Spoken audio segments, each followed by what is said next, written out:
안녕하세요. 책사람입니다. 오늘 소개해드릴 작품은 해리 캐멜먼의 9마일은 너무 멀다라는 단편입니다. 1947년에 엘러리 퀸즈 미스터리 매거진에 발표한 작품인데요. 이 소설은 대학 법학부 교수를 그만두고 지금은 군 검사로 있는 나의 수기 형식으로 되어 있습니다. 셜록 홈즈에서 왓슨 같은 존재가 되겠죠. 11마디의 단어로 이루어진 문장을 혼자 해석하고 독파하여 사건의 진상을 푸는 니콜라스 웰트는 페어필드 지역의 명예 영어 영문학 교수입니다. 애칭은 닉입니다. 친한 친구인 군 검사에게서 자료를 듣고 사건의 진상을 통찰한다는 면에서 알라그자 탐정, 침대 탐정, 구석의 노인이라고 부르는 일련의 계열에 속한다고 볼 수 있습니다. 그럼 여러분, 닉이 하는 추론을 같이 한번 따라가 보시죠. 본격 미스터리 소설의 맛을 느끼실 수 있을 겁니다.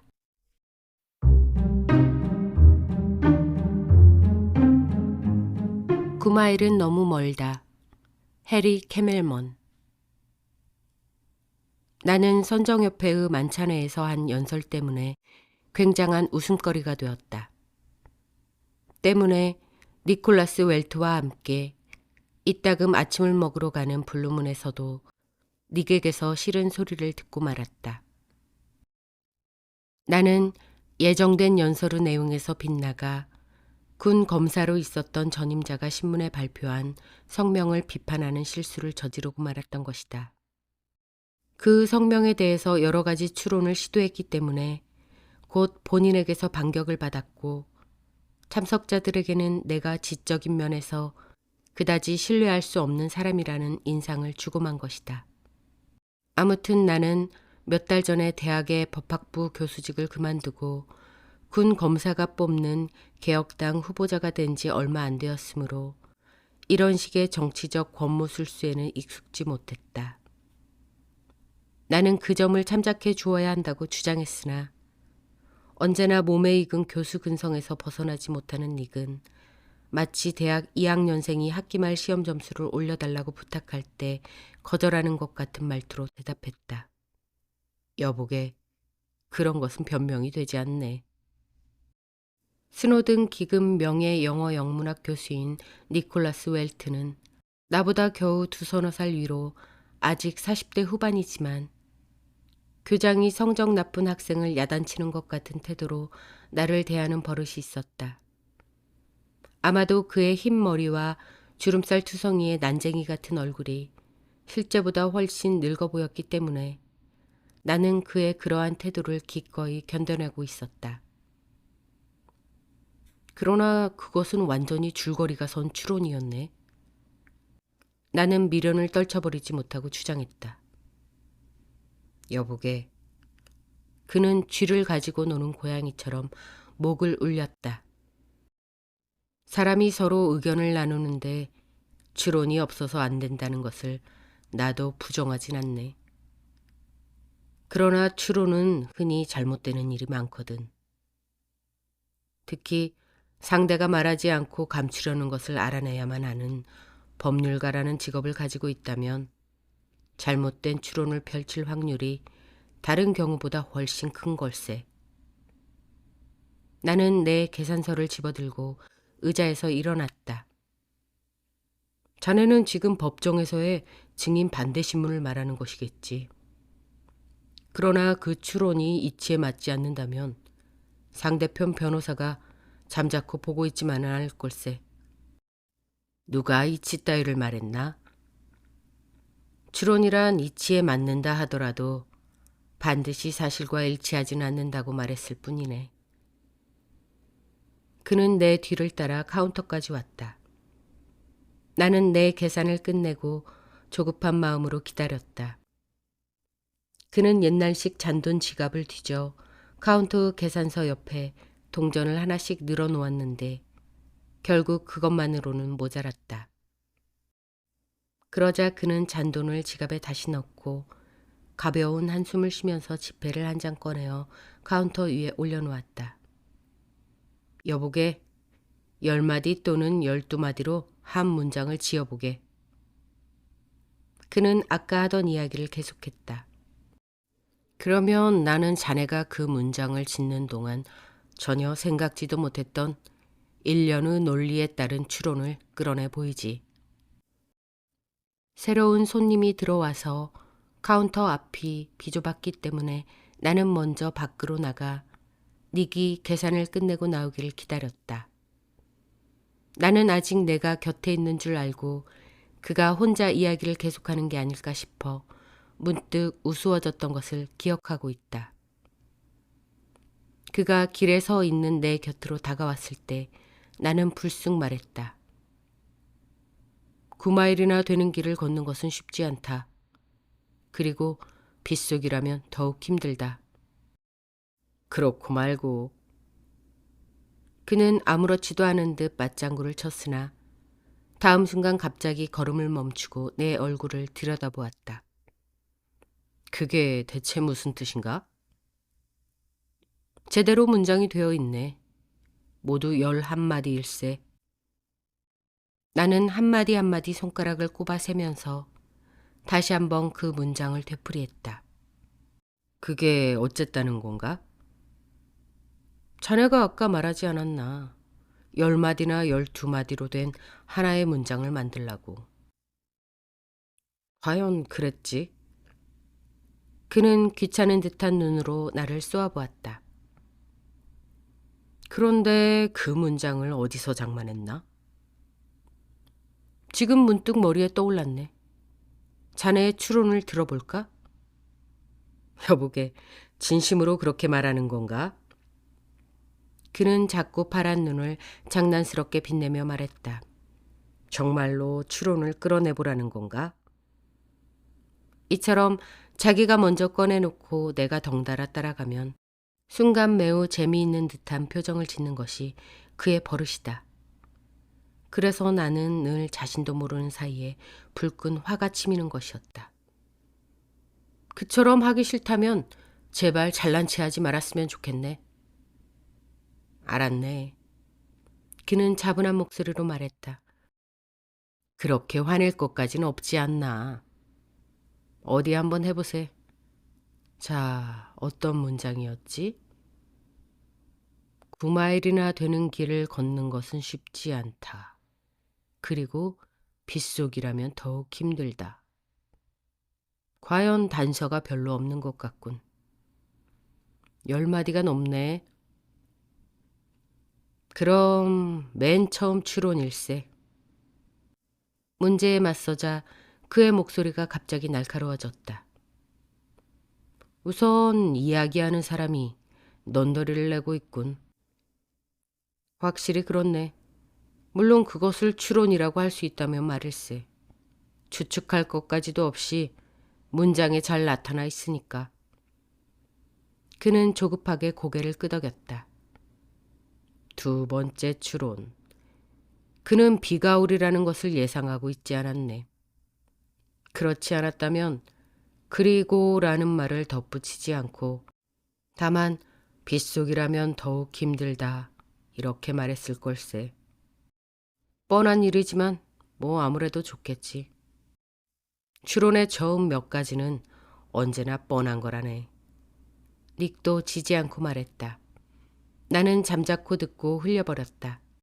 열심히 머리를 쓰고 있는 것 같았으므로 구태여 싫은 말을 하고 싶지 않았던 것이다. 다음 추론인데 이야기하는 사람은 운동선수나 집 밖에서 활동하는 사람이 아닐세. 그건 설명이 좀 필요한데? 그 열쇠 역시 이 그리고라는 말일세. 그는 처음부터 빗속을 9마일이나 라고 말하지 않고 다만 9마일이나 되는 길을 걷는 것은 쉽지 않다 라고 했네. 그러나 9마일이라면 그다지 먼 거리가 아니거든. 골프의 18홀도 그 절반보다 멀고 게다가 골프는 노인의 운동이니까 말일세. 그는 내가 골프를 한다는 것을 알고 매우 장난스러운 표정을 지었다. 나는 말했다. 보통 경우라면 그것으로 좋겠지. 그러나 이렇게 생각해 볼 수도 있지 않을까? 이 말을 한 사람은 정글 속을 행군하는 군인일지도 모른다고 말일세. 그렇다면 날씨가 맑든 비가 오든 관계없이 9마일은 상당한 거리로 생각되겠지. 하긴 그렇겠군. 닉은 빈정거리는 투로 대답했다. 어쩌면 이야기하는 사람은 한쪽 다리가 없는지도 모르겠네. 이러한 논법으로 나간다면 이 사람은 유머에 대해 박사 논문을 쓰기 시작한 대학원 학생인데 그 준비를 위해 우선 재미도 없고 이상할 것도 없는 문장을 닥치는 대로 늘어놓고 있는 참이라고 생각할 수도 있겠지. 아무튼 먼저 여기서 두 가지 일을 가정하고 시작할 필요가 있네. 그게 무슨 말인가? 나는 경계하면서 물었다. 나는 이 문장을 일종의 진공 상태에서 있는 그대로 받아들였네. 누가 한 말인지도 모르고 어떤 상황에서 한 말인지도 몰라. 그러나 일반적으로는 어떤 문장이든 상황의 테두리에 묶이게 마련이거든.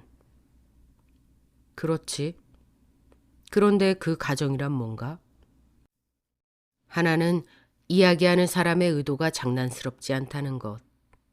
다시 말해서 그는 실제로 자기가 걸어본 체험을 이야기하는 것이고 더욱이 그 목적이 내기에 이기기 위해서 한 장난은 아니라는 것일세. 좋겠지. 또 하나, 나는 걸었던 장소가 여기라고 가정하고 싶네. 여기라니? 페어필드를 말하는 건가? 꼭 페어필드라고 한정할 수는 없지. 이 부근이라는 뜻일세. 그것도 좋겠군. 자네가 이 두 가지 가정을 인정한다면 아까 말했듯이 그 이야기하는 사람이 운동선수도 아니고 집 밖에서 활동하는 사람도 아니라는 나의 추론을 당연히 받아들이지 않을 수 없을 걸세. 알겠네. 그 다음을 계속하게나. 그 다음 추론인데 이야기한 사람이 걸었던 시간은 밤중이거나 아니면 이른 새벽, 밤 12시에서 아침 5시나 6시까지일 걸세. 어떤 이유에서지? 9마일이라는 거리를 생각해보게. 이 부근은 집들이 가득 들어차 있네. 어느 길을 지나더라도 9마일 이내에 도시며 마을이 없는 곳이 없어. 허들리까지는 여기서부터 5마일일세. 허들리 폴즈는 7마일 반.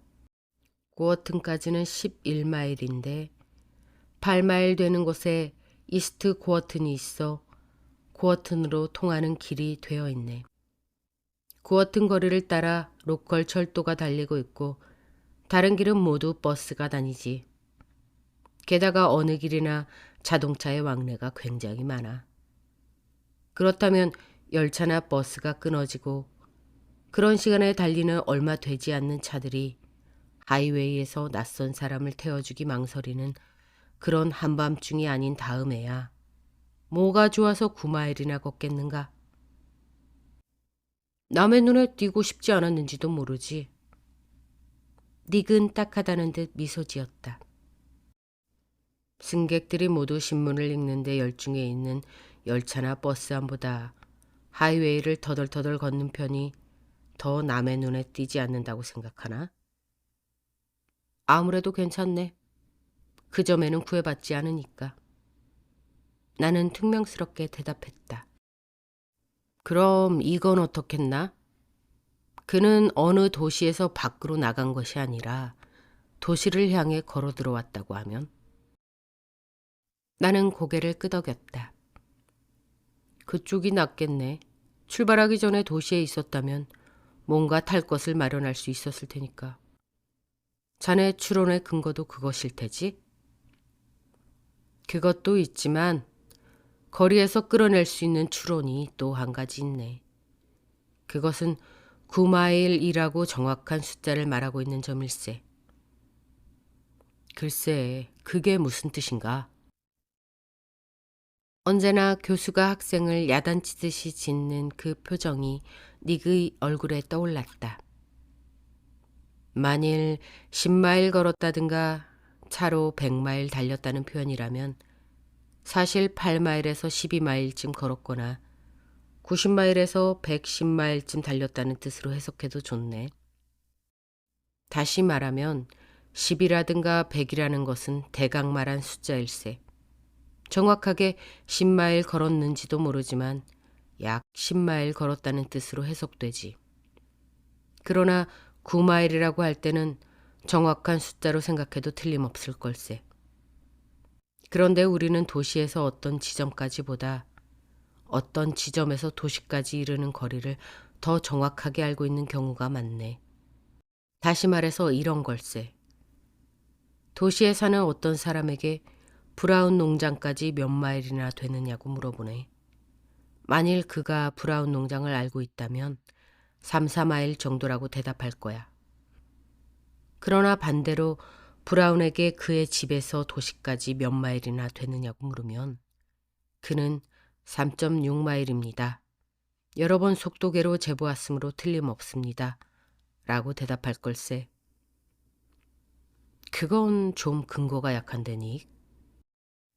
그러나 그것과 함께 자네가 조금 전에 말했듯이 도시에 있었다면 뭔가 탈 것을 마련할 수 있었을 거라는 생각을 해보세. 그렇다면 알겠네. 뭐 그것으로 좋겠지. 그 밖에 또 있나? 이제 겨우 본론으로 들어간 참일세. 그는 자랑스럽게 말했다. 다음 추론은 그가 어떤 확실한 목적지를 향해 가고 있었다는 것. 더욱이 일정한 시간까지 그곳에 도착해야만 했다는 것일세. 차가 고장이 나서 도움을 청하러 갔다거나 부인의 출산이 가까웠다거나 누군가 그의 집에 침입하려고 한다거나 하는 경우가 아닌 것만은 확실하네. 잠깐만. 가장 있음직한 일은 자동차가 고장난 경우가 아닐까? 도시를 떠날 때 목적지까지 마일수를 확인해 보았을 테니까 차가 멈춘 지점부터 거리를 정확하게 알 수 있었겠지. 닉이 고개를 저었다. 빗속을 9마일이나 걸을 정도라면 뒷좌석에 누워서 자거나 차 옆에 서서 다른 자동차가 지나가기를 기다릴 걸세. 어찌 되었든 9마일이니까 말일세. 그 정도의 거리를 걷자면 최소한 얼마쯤 걸리겠나? 4시간쯤 걸리겠지? 그는 고개를 끄덕였다. 그래, 비가 왔다는 것을 생각하면 아무리 빨라도 그 정도는 걸리겠지. 시간은 아까 밤중이나 이른 새벽이라고 정해졌었네. 그러면 만일 차가 오전 1시에 고장났다면 도착은 5시라는 말이 되네. 5시라면 날이 밝을 시간이야. 하이웨이를 달리는 자동차의 수가 많아질 무렵이지. 이제 곧 버스도 다니기 시작하네. 첫 버스가 페어필드에 닿는 건 오전 5시 30분이네. 게다가 다만 도움을 청하러 갈 뿐이라면 구태여 도시까지 걸어갈 필요는 없겠지. 가장 가까이에 있는 전화까지만 가면 충분할 테니까. 따라서 그는 무슨 일이 있어도 5시 30분 전에 도시까지 가야 할 볼일이 있었다고 생각해도 되겠지. 그렇다면 조금 일찌감치 도시에다 그 시간까지 기다려도 좋지 않을까? 전날 밤 마지막 버스로 오전 1시쯤 도착하여 그 시간까지 기다리면 되네. 그런데 자네가 말했듯이 운동선수도 아닌 그가 빗속을 9마일이나 걸었단 말일세. 그럭저럭 하는 동안에 나의 사무실에 있는 시청 앞까지 왔다. 다른 때라면 이런 종류의 토론은 블루문에서 시작되어 시청 입구에서 끝나는데 오늘은 닉의 추리에 상당히 흥미를 느꼈으므로 나는 잠깐 안에 들렀다 가지 않겠느냐고 말해보았다. 의자에 앉자 나는 조금 전에 의문을 다시 한번 제기했다. 어떻게 생각하나 닉? 그는 어째서 전날 밤 버스가 있을 시간에 도착하여 아침까지 기다리지 않았을까? 그렇게 하려고 생각했다면 그럴 수도 있었겠지. 그러나 실제로 그렇게 하지 않은 것을 보니 마지막 버스를 놓쳐버렸거나 아니면 어떤 신호, 이를테면 전화 연락 같은 걸 기다려야 했는지도 모르네. 그렇다면 그는 12시에서 5시 반 사이에 어떤 사람과 약속이 있었나? 좀 더 자세히 추리해보세. 9마일을 걸으려면 4시간은 걸리네. 막차는 12시 30분에 있는데 그 버스를 타지 않았네. 만일 그때 출발했다면 목적지에 도착하는 것은 4시 30분 이후가 되네. 한편 새벽 첫 버스를 탔다고 하면 도착은 5시 30분쯤이 될 걸세. 다시 말해서 약속 시간은 4시 30분에서 5시 30분 사이였다고 생각해도 된다는 말일세. 그러니까 약속이 4시 30분 전이었다면 마지막 버스를, 5시 30분 이후였다면 첫 버스를 탔을 거라는 말이로군. 그렇지. 그리고 또 한 가지, 그가 어떤 신호나 전화 연락을 기다리고 있었다면 그것은 늦어도 오전 1시까지였을 게 틀림없네. 과연 그렇겠군. 약속이 5시쯤이고 9마일을 걷는데 4시간이 걸린다면 1시쯤에는 떠나 있어야 할 테니까. 닉은 말없이 무엇인가 골똘히 생각하며 고개를 끄덕였다. 왠지 알 수 없지만 나로서도 그의 생각을 방해할 수 없었다. 벽에 큼직한 군 지도가 걸려 있었으므로 나는 가까이 가서 그것을 들여다보았다. 자네 말이 맞네, 닉. 하고 나는 어깨너머로 말했다. 베어필드에서 9마일 이상 떨어져 있는 곳으로 도중에 도시가 없는 곳은 하나도 없군. 다시 말해서 베어필드는 작은 도시들로 에워싸여 있군. 닉은 일어나서 지도 앞으로 왔다. 아니지, 아니야. 아직 베어필드라고 결정된 것은 아닐세. 그보다는 이 둘레에 있는 도시 가운데 어느 하나일 거라고 생각하네. 이를테면 허들리는 어떤가? 허들리? 아침 5시에 그런 곳에 무슨 볼 일이 있겠나? 그 시간에 워싱턴 플레이어 열차가 급수 때문에 허들리에 멈춰서거든. 아, 그래. 그렇게 말하니 잠들지 못하는 밤에 여러 번 열차 소리를 들은 적이 있네. 멈춰서고 1, 2분 지난 뒤 메서디스트 교회의 시계가 5시를 친 기억이 있어. 나는 책상 쪽으로 돌아와 열차 시간표를 조사해 보았다. 보게나 워싱턴 플레이어는 0시 47분에 워싱턴을 떠나 아침 8시에 보스턴에 도착하네. 닉은 여전히 지도 앞에 서서 연필로 거리를 재고 있었다. 허들리에서 정확하게 9마일 되는 지점에 올드 썸터 인이 있네. 올드 썸터 인이라고? 그렇다면 자네의 추로는 밑바닥부터 허물어지겠군. 거기라면 도시와 마찬가지로 탈 것을 마련할 수 있을 테니까. 닉은 고개를 저었다. 그곳에서는 자동차를 모두 집 안에 들여놓기 때문에 문을 지날 때 경비원은 눈에 띌 수밖에 없어. 그런 시간에 자동차로 떠나는 사람이라면 틀림없이 수상하게 생각하여 경비원이 얼굴을 기억할 걸세. 아무튼 그곳은 경비가 아주 엄중하니까.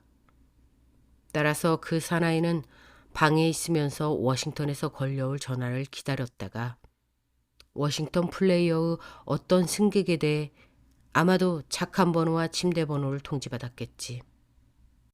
그런 다음 호텔방에서 살그머니 빠져나와 허들리까지 걸었을 걸세. 나는 멍하니 그의 얼굴을 지켜보았다.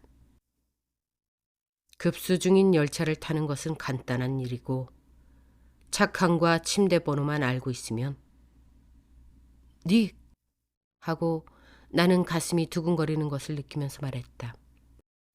경비 절약을 공약으로 내걸고 개혁당에서 군 검사 선거에 나선 나로서는 조금 모순되는 행동일지도 모르지만 세금이 헛되이 낭비되어도 좋으니 보스턴에 장거리 전화를 걸어보겠네.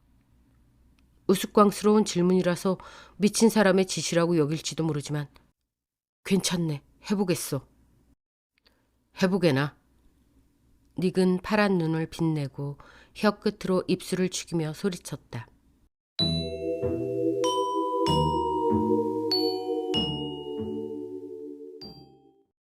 나는 수화기를 놓았다.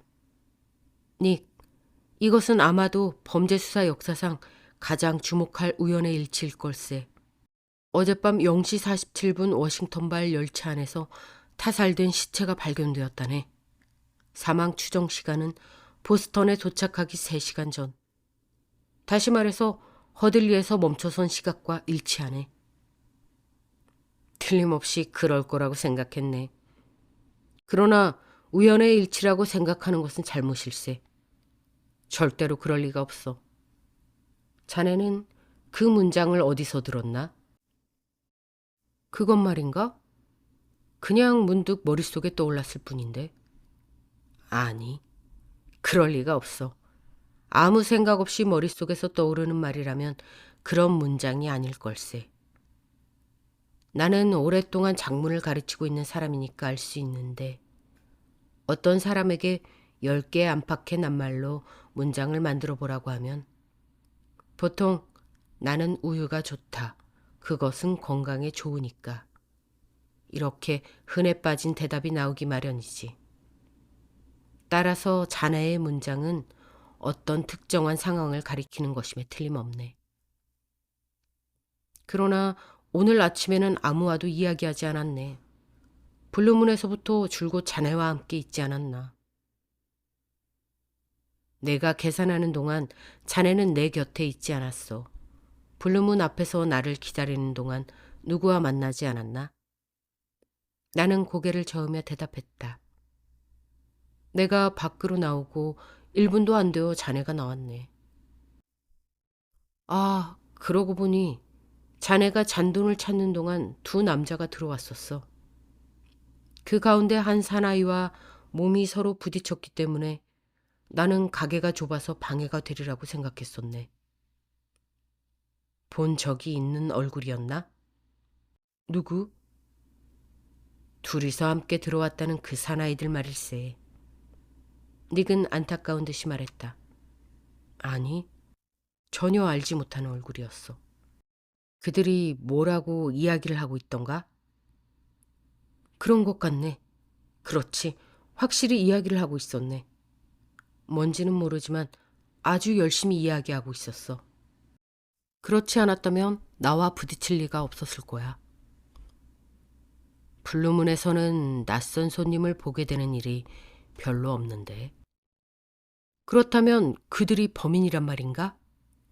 얼굴을 보면 곧 알겠는데. 닉의 눈이 가늘어졌다. 있을 수 있는 일일세. 범인은 2인조임에 틀림없네. 한 사람은 워싱턴에서 피해자의 뒤를 밟아 열착한 번호와 침대 번호를 확인하고 또 한 사람은 여기서 기다렸다가 범행을 저지르는 거지. 워싱턴에 있는 사나이는 나중에 이리로 왔을 걸세. 돈을 목적으로 하는 살인이었다면 얻은 물건을 둘이 나누어 가질 것이고 단순한 살인이었다면 아마도 고용한 살인 청부업자에게 보수를 지불하기 위해서 말일세. 나는 전화에 손을 뻗쳤다. 그로부터 아직 30분도 안 됐네. 닉은 계속 말했다. 그들은 우리가 나오는 것과 동시에 들어갔고 블루문의 서비스는 늦거든. 허들리까지 9마일이나 걸어간 남자라면 배가 몹시 고플 것이고 다른 한 사람도 워싱턴에서 밤새워 차를 달려왔을 게 틀림없을 거야.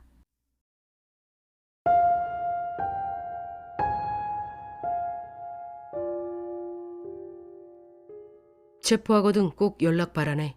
하고 말하고 나서 나는 전화를 끊었다. 우리는 입을 다문 채 전화를 기다렸다.